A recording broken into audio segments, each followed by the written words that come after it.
벌써 3월 10일이에요. 수요일이고요. 오늘도 수요 예배가 있는데 그 전에 정오 큐티 하면서 말씀을 또 상고하도록 하겠습니다. 여러분, 말씀이라는 것이 내 옆에 있다라는 것이 얼마나 행복하고 좋은지 아세요? 말씀이 없이 살 수 없다라는 것이 여러분들한테 고백이 됩니까? 그것이 돼야 돼요.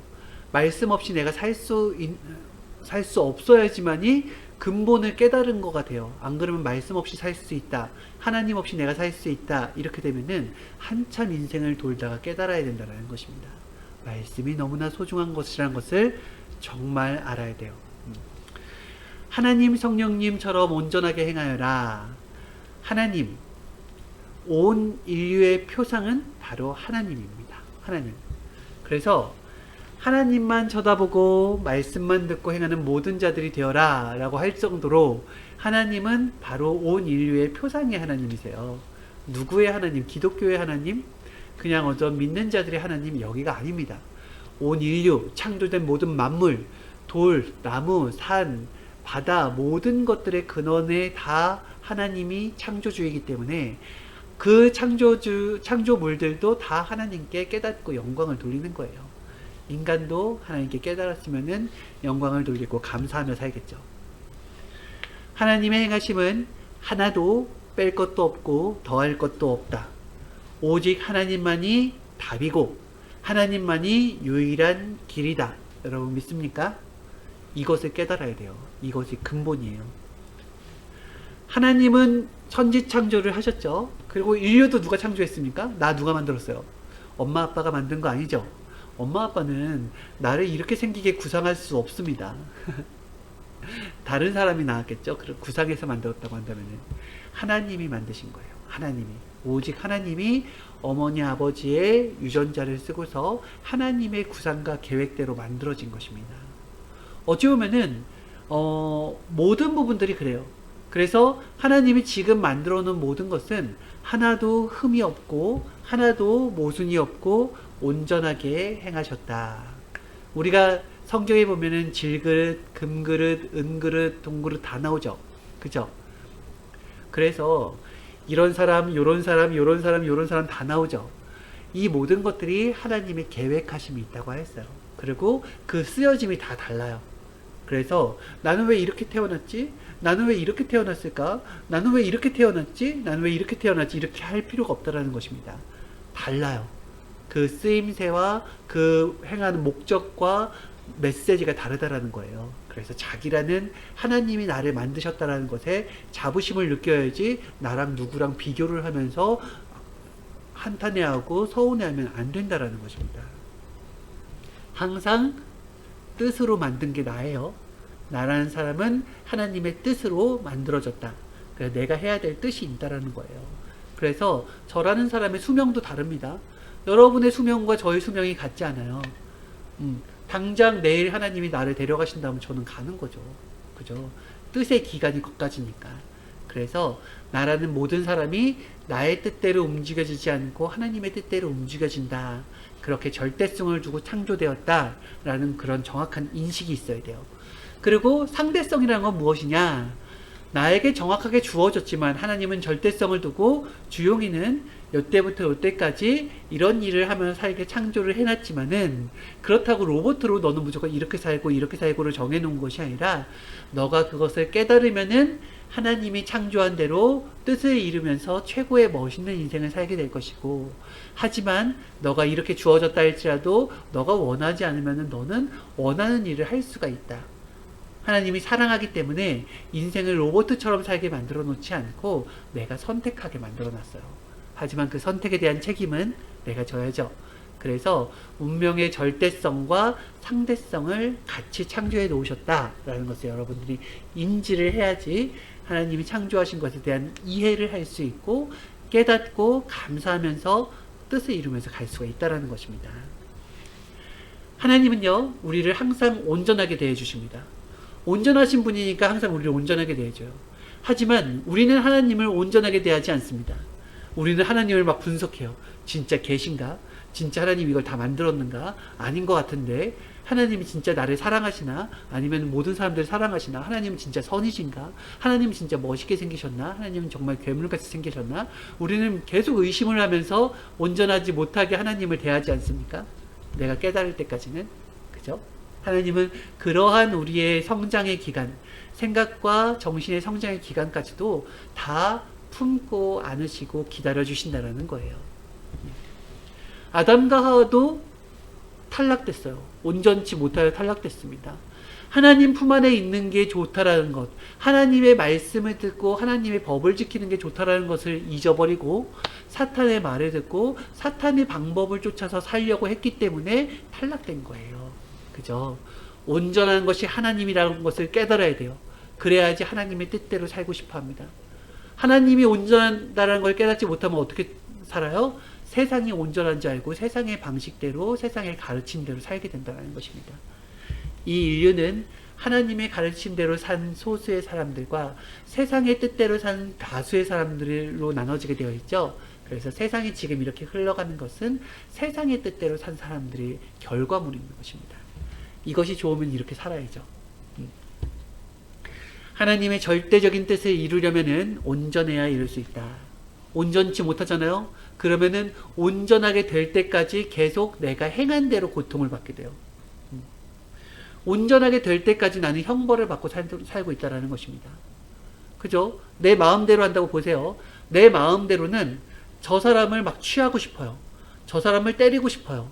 저 사람의 물건을 갖고 싶어요. 이게 바로 내 마음이에요. 그래서 내 마음대로 온전치 않은 마음이죠. 근데 내 마음대로 하는 것이 온전한 줄 알고 그렇게 행했다가는 그거에 따른 결과물을 받게 되죠. 형벌을 받게 되기도 하고 고통을 받기도 하죠. 그죠?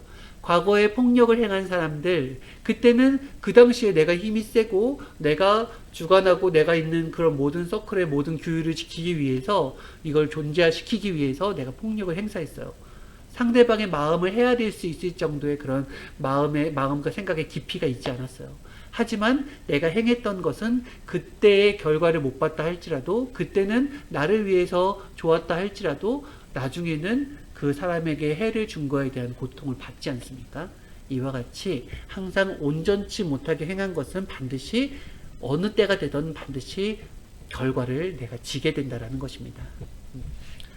구약 시절에는 하나님께서 신약과 지금 현재 나오는 말씀처럼 영적인 말씀을 많이 해주지 못했어요.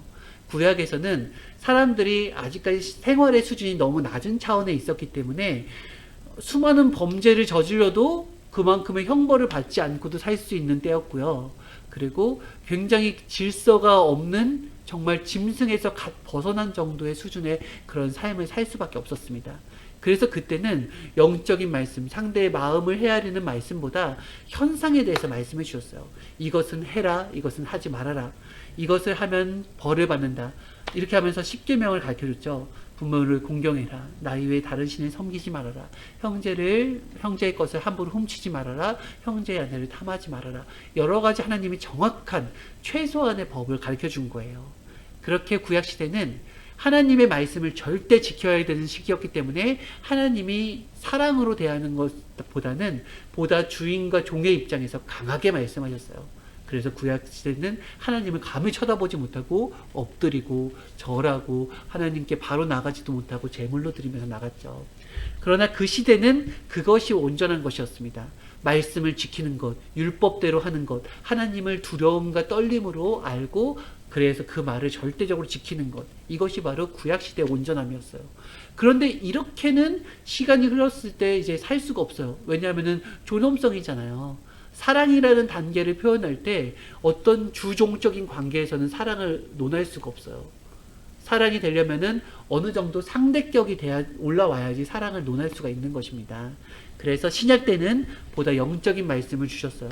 법과 법대로 하지 않고 너가 행위적으로는 그 사람한테 해를 끼치지 않았지만은 네 마음적으로는 그 사람을 미워하고 원망하고 했다고 한다면은 이미 너는 영적으로는 그 사람에게 가서 해를 끼친 것이다. 실질적으로 그 사람을 영적으로는 타락을 시킨 것이고 영적으로는 그 사람을 폭행을 한 것이고, 이러한 모든 마음의 죄까지도 짓지 말아라. 그리고 형제를 용서할 때에는 그냥 한 번 용서하고 그 다음에 모든 것을 끝내려고 하지 말고 70번씩, 7번씩, 70번이라도 계속해서 용서를 해주면서 용서의 도를 뚫어라 라는 것을 가르쳐 주죠. 사랑하는 것도 원수까지도 사랑해야 된다. 그리고 뺨을 때리면은 너도 때려라 이렇게 가르쳐 주지 않고 뺨을 때리면은 오른뺨도 내어주고 네 겉옷을 달라 그러면은 속옷도 줘라 하면서 사랑이라는 것과 베품이라는 것 그리고 그 사람에 대해서 알려주는 것에 대해서 하나님이 더 차원 높은 온전함에 대해서 알려주셨죠. 그쵸? 그래서 이 신약시대 때는 그렇게 차원이 높아지니까 하나님도 종으로 대하지 않고 아들로 대하면 온전하기 때문에 아들로 대해 주신 거예요. 아들은 종보다 차원이 높죠. 그래서 더 사랑의 마음이 가고 더 품어주고 싶고 더 그 말을 귀 기울여주고 싶은 자녀잖아요. 그죠? 그리고 이 자녀의 사랑이 온전하게 되었을 때 나중에 더 온전함에 이르려면은 하나님의 창조 목적대로 상대체의 사랑이 돼야 됩니다. 인간은 인간으로서의 창조물이 아니에요. 그냥 어떤 돌, 나무, 그리고 어떤 그런 동물들과 식물들처럼 그냥 단순한 창조물이 아닙니다. 그냥 창조물이라고 한다면은 이렇게 만들지 않아도 돼요. 이렇게 하나님의 형상대로 만들지 않아도 돼요. 그리고 하나님적 차원으로 정신이 성장할 수 있도록 계속 몸부림치면서 살 수 있게 만들지 않아도 되는 것입니다. 그냥 자기 센터에서 좋은 향기만 내면서 살면 되잖아요. 그런데 인간의 영적 성장에 한계를 두지 않고 계속해서 성장할 수 있게 하시고 인간이 계속 거듭날 수 있게 하시고 부활할 수 있게 하시는 그 목적은 뭐냐면은 하나님적 상대체적 단계 최고 온전한 단계까지 오를 수 있도록 인간의 한계를 정하지 않고 계속 말씀을 통하여서 성장할 수 있게 해주신 거예요. 그래서 인간은 온전함에 도전을 해야 된다는 것입니다. 하나님은 인간이 온전해질 수 있도록 온전한 말씀을 주신 거예요. 정확하게 말씀해 드릴게요. 하나님의 창조 목적은 온전이다. 이것을 여러분 인지하셔야 됩니다. 하나님의 창조 목적은 온전입니다. 그래서 나 여호와가 온전함 같이 너희도 온전하라 라는 온전이라는 이 두 단어를 이 지구촌 인생 가운데 딱 두신 거예요. 온전. 나 여호와만 온전할게. 너희들은 불완전하게 창조했으니까 영원히 불완전하게 살아. 이것이 아니라 나 여호와가 온전함 같이 너희도 온전하기를 원한다. 그리고 그냥 온전함을 만들어 놔서 띡 온전이 아니라 만들어지는 과정까지도 그 온전에 이르는 과정까지도 다 거기에 사랑이 포함된 거예요. 성장하는 것 모든 것까지가. 그래서 하나님은 인간이 태어나서 성장하면서 육으로 성장하고 또 영으로 성장할 수 있도록 늘 동행하시면서 말씀으로 행함으로 천군 천사들로 항상 지켜주시고 온전하게 될 수 있는 발판과 여건을 마련해 주신 것입니다. 온전함이라고 하는 것은 결코 어려운 것이 아니에요. 하나님적 차원에서 행하시는 것은 하나님이시고요. 우리 차원에서 행하는 것은 우리 차원인 것입니다. 그래서 하나님이 말씀하실 때 항상 그 차원대로 대하시는 거예요. 우리가 어린아이를 가르칠 때 이렇게 안 가르치겠죠. 제가 만약에 여기에 모이신 분들이 초등학생이다라고 하면 이렇게 안 가르칩니다. 그 눈높이에 맞춰서 가르쳐 주겠어요. 그렇죠. 그리고 모인 사람들이 또 성격에 따라서 10대들의 모임이다 하면 10대들에 맞는 차원의 말씀이 나가고요. 그리고 뭐 30대다 40대다 하면 그 차원에 맞게끔 메시지가 나가야지 서로가 만족이 되지 않겠습니까? 그와 같이 하나님도 인간의 차원에 맞춰서 인간의 시대의 차원 그리고 우리의 마음의 차원 우리의 생각의 차원에 맞춰서 그거에 맞는 온전함을 항상 말씀하시면서 하세요. 하지만 최종 목적지는 어디예요? 하나님같이 온전하라. 하나님같이 알겠죠? 네. 하나님같이 온전하라 라고 하는 것은 하나님이 동쪽으로 가면은 나도 동쪽으로 가면 되고요. 하나님이 서쪽으로 가면 나도 서쪽으로 가면 되고요. 그리고 하나님이 이렇게 하면 나도 이렇게 하면 되고요. 하나님이 이렇게 하면 이렇게 하면 되고요. 하나님이 행하시는 데서 보고서 우리가 그의 말씀에 따라서 행하는 것이 온전한 것이라는 것입니다. 그렇죠? 네. 그래서 온전함이라는 것을 너무 어렵게 생각하지 말라고 했어요. 어떤 산이 있어요. 산이 있어요. 이 산에는 좋은 나무가 있어요. 그리고 좋은 돌들도 있어요. 좋은 쉼터도 있어요. 이러한 좋은 나무, 돌, 쉼터, 그리고 그 주변의 배경들, 여러 가지를 보면서 이 산의 값이 매겨지게 됩니다. 그런데, 만약에 이러한 산이 있는데, 아무리 좋은 산이 있다 할지라도, 거기에 있는 나무를 딴 데다 옮겼어요. 그리고 거기 있는 돌을 뺐어요. 이렇게 핵을 다 빼버리면은 산의 가치는 뚝 떨어지게 됩니다. 무슨 말인지 알겠죠? 핵을 빼면은 가치가 떨어지는 거예요. 핵을 빼면은. 그런데 신앙이라는 것도 핵이 있다고 하였습니다. 신앙에 있어서의 핵은 바로 하나님이요. 신앙에 있어서의 핵은 바로 온전이다라는 것이에요. 그죠? 그래서 신앙의 핵을 묶어서 한마디로 얘기한다고 하면은 하나님은 온전하시다. 이와 같이 너희도 온전하라. 이것이 바로 신앙의 핵이라고 하였습니다. 그래서 신앙은 그냥 하나님 믿으면 내가 불완전해도 데려가고 불완전해도 내가 천국으로 데려가겠지, 이거 아니에요. 하나님을 믿는다라고 하는 것은 하나님으로 인하여서 내가 생각이 바뀐다라는 거예요. 행함이 바뀐다라는 거예요. 그렇죠. 그래서 예수님이 가르쳐 주잖아요. 내가 믿는다라고 하지만은 너희들의 믿음은 잘못될 수 있다. 어떤 믿음은 잘못될 수 있다고요? 행함이 없는 믿음은 죽은 믿음이라고 표현을 했잖아요. 그죠? 그래서 우리가 믿는다를 남발하면서 사는 것이 신앙이 아니라 내가 하나님을 믿고 하나님을 진짜 사랑한다고 한다면은 하나님적으로 살기 위해서, 하나님처럼 살기 위해서 몸부림치는 것이고, 또 그러면서 나를 갈고 닦으면서 온전함에 도전을 하는 삶이라는 거예요. 그러면서 세상에서 먹을 것이 많아지고 집이 생기고 차가 생기고 명예가 생기고 그리고 여러 가지 권력이 생기면서 기쁘고 좋은 삶이 아니라 하나님을 발견하게 되면서 나의 모순들을 발견하는 거예요. 똑같이 나의 온전치 못한 마음들, 나의 온전치 못한 생각들을 발견하게 되면서 그거를 고쳐가는 재미가 내가 부와 명예를 누리는 삶보다 훨씬 더 가치 있고 재미있고 행복하고 희망이 있는 삶이라는 거예요. 내가 변화되는 게 최고의 희망인 거예요. 내가 온전치 못한 내가 온전함에 점점 이루고 있는 것이 최고의 희망인 거예요. 알겠죠? 그래서 신앙에서 온전이라는 것이 핵이다라는 것을 여러분 잊으면 안 돼요. 온전이 얼마나 좋은지를 성령께서 계속 깨우쳐주고 계신다는 것입니다. 온전하잖아요? 그러면 하나님은 온전한 것을 줄 수가 있대요. 그렇죠? 천국이라는 근본의 세계도, 인간이 너무 바라는 세계도 온전한 세계지만은 누구나 받을 수 있는 게 아니에요. 온전한 사람이 받을 수 있는 것입니다. 하나님의 그 천국의 축복을 받을 수 있는 거예요. 온전한 자가 하나님의 온전한 말씀을 받을 수가 있는 거예요. 그것은 뭐냐면은 모든 것이 온전한 것이 아니라 내가 온전함에 이루고 싶다라는 그 하나님의 목적과 우리의 목적이 같아야 돼요. 그래야 됩니다. 적당이라고 하는 것은 사실은 반대길이에요. 저는 적당히 신앙생활을 하겠어요 라고 하는 것은 온전을 뺐으니까 신앙의 핵이 빠졌으니까 이미 마음이 점점 다운되고 있는 거예요. 신앙이라는 것이 적당이라는 그 마음 자체가 사탄이 심어준 마음인 것이죠. 적당히 내 거 할 거 할게요. 하나님 전 여기까지만 할게요 라고 하지만은 이미 온전에 도전하지 못하게 되었으니까 신앙은 하향 곡선, 점점 적당이라는 말을 통하여서 세상화되고 있는 거예요. 사랑도 마찬가지입니다. 여기까지만 할게 라고 하면은 그 사랑은 점점 식어서 나중에는 이별의 수순을 밟게 돼요.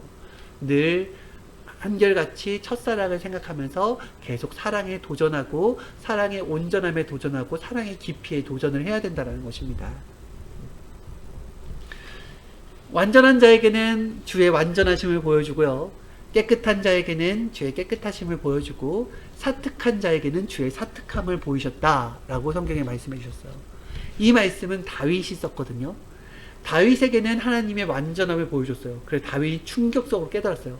하나님만이 오직 지구촌에 유일하게 완전하시구나.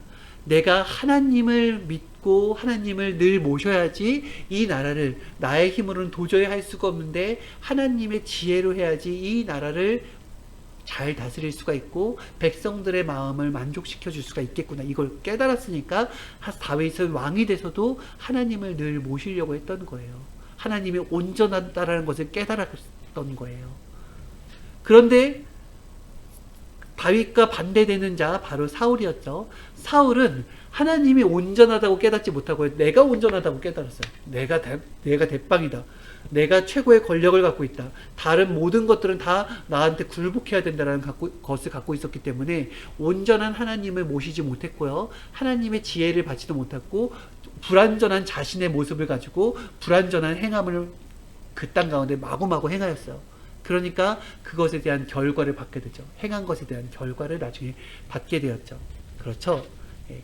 온전함, 하나님이 온전하시다라는 것을 깨닫고 하나님과 같이 되고 싶다라는 것이 우리의 마음이 되어야 되는 것입니다. 안 그러면은 안 돼요. 안 그러면은 온전함의 표상 다윗처럼 되지 않고 사특함의 표상 사울처럼 된다라는 것입니다. 등산하는 자가 정상에 올라가듯이 온전한 봉을 정복해서 넘어가라 라고 하였습니다. 등산하는 자도 육신이 힘들잖아요. 여러분 등산해 보셨어요? 이 등산하는 게 정말 쉽지 않습니다. 왜냐하면 처음부터 절경이 펼쳐지지 않아요. 처음에 올라가는 길은 수많은 나무들로 꽉 쩔어 있고 배경이 있는지 없는지 모르게 돌밖에 없고 계속 정사장 길을 가기 때문에 숨이 헐떡거려지고 자꾸 쉬고 싶어지고 여기서 끝내고 싶어지고 그런 마음이 드는 것입니다. 하지만 산은 정상을 올라가지 않으면 산은 올라갔다고 쳐주질 않아요. 그래서 오르는 길목과 그런 모든 과정들이 가장 빛날 수 있는 것은 내가 정상에 올라갔을 때 이 모든 과정까지 다 빛날 수가 있는 것입니다. 그래서 등산하는 자는 반드시 목적을 어디에 둬요? 이 정상에다 목적을 두고 올라가요. 이와 같이 신앙도 마찬가지인 거예요. 온전함의 목적을 두고 신앙을 해야 돼요. 적당히 안 돼요. 온전함의 목적을 둬야 돼요. 저라는 주용이라는 삶은 지금 다른 사람들보다는 하나님을 좋아하고 안 믿는 사람보다는 낫다라는 얘기를 듣고는 있지만은 이 정도로는 안 돼요. 나는 그냥 신앙을 하는 사람으로 비춰지고 싶지 않고 하나님 같은 사람, 성령님 같은 사람, 예수님 같은 사람, 메시아 같은 사람, 그런 어떤 나의 목적지가 있어요. 그 온전함이 거기에 있어요. 거기에 목적을 두고서 그와 같이 변화되기 위해서 노력하는 거예요. 인생을 사는 동안에 최고의 목적은 하나님의 상대체가 될 수 있도록 이 단계까지 올라가는 거예요. 나를 갈고 닦아서 선함의 근본체처럼 올라갈 수 있어야 돼요. 그리고 기질도 하나님의 정신을 닮아서 독수리 새끼면 새끼로 끝나는 것이 아니라 독수리가 돼야 된다는 거죠. 그죠? 네. 그래서 그거를 이루는 말씀이 바로 휴거라고 표현을 했잖아요. 부활에 거쳐서 마지막 정상의 단계가 휴거라고 그랬어요. 우리는 부활을 해야 되는 거예요. 늘 날마다 부활해야 돼요. 사도 바울도 나는 날마다 죽노라 그랬죠. 그죠? 나의 옛 생각들을 죽여야 돼요. 나의 옛 습관들을 죽여야 돼요. 나의 옛 성질들을 죽여야 돼요. 그래야지 새로운 하나님의 마음을 받고 성장할 수가 있습니다. 그쵸? 그래야지 이 인생에서 다른 차원으로 올라갈 수가 있어요. 날마다 죽어야 돼요. 어제의 주용이는 죽어야 돼요. 오늘의 주용이도 내일의 주용이보다는 죽어야 되죠. 늘 날마다 새롭게 거듭나야 된다는 것입니다. 온전에 이를 수 있어야 된다는 거예요. 그래서 온전은 이 땅에서 오늘로 딱 끝나는 게 아니라 내일의 온전에 대한 희망을 두고서 오늘의 갈고 닦은 것을 가지고 또 한치 앞으로 가는 거예요. 또 한치 앞으로 가고 계속 앞으로 가는 것입니다. 전진이죠. 전진. 온전하지 않으면은 사망으로 가고 멸망으로 갑니다. 온전하지 않으면은 희망이 없어요. 희망이 없어요. 우리는 다른 사람들한테는 온전함을 기대합니다. 우리가 보통 사랑 싸움이나 우리가 이렇게 서로 연인들이 서로 싸우다 보면은 뭐냐면은 자기가 온전치 못한 건 생각지 못하고 상대가 온전치 못한 것만 지적하게 돼요. 그러면 서로 싸움과 다툼이 되잖아요. 사랑이라는 것은 서로 모순이 있는 사람이잖아요. 그런데 둘 다 온전하신 하나님의 가르침을 받으면서 온전에 도전을 하고 있는 사람들인 거예요. 그러다 보니까 상대의 모순을 발견하는 데에 집중하지 않고 상대를 통하여서 나의 모순을 발견하는 데 집중을 하게 있어요. 결국 내가 바뀌면은 상대를 더 온전한 길로 인도를 해줄 수가 있는 거예요. 예수님이 만약에 너희들은 왜 온전하지 못하냐 하면서 예수님이 우리만 막 지적을 했다고 한다면은 인류는 바뀌지 않았을 거예요. 예수님이 먼저 몸부림을 쳐서 온전함의 단계에 이르고 이 온전함의 단계에 이르렀으니까 이런 자들에게 내려와서 온전함을 이룰 수 있도록 가르쳐주고 이런 자들에게 다가가서 온전함에 이룰 수 있도록 가르쳐주고 하면서 모든 자들에게 온전함이라는 희망을 품게 만들어줬어요. 이게 바로 메시아의 사고예요. 우리도 상대를 지적하는 게 아니라 상대의 온전하지 못함, 내가 먼저 온전함에 이르고 상대의 온전하지 못함이 보이게 되면은 내려가서 그에게 온전함에 이르는 희망을 심어주는 거예요. 그러면 세상이 온전함으로 바뀔 수가 있겠죠. 건강도 온전할 수 있어야 된다고 하였습니다. 우리는 계속 온전에 대한 연구를 해야 된다고 했어요. 온전에 대한 연구를.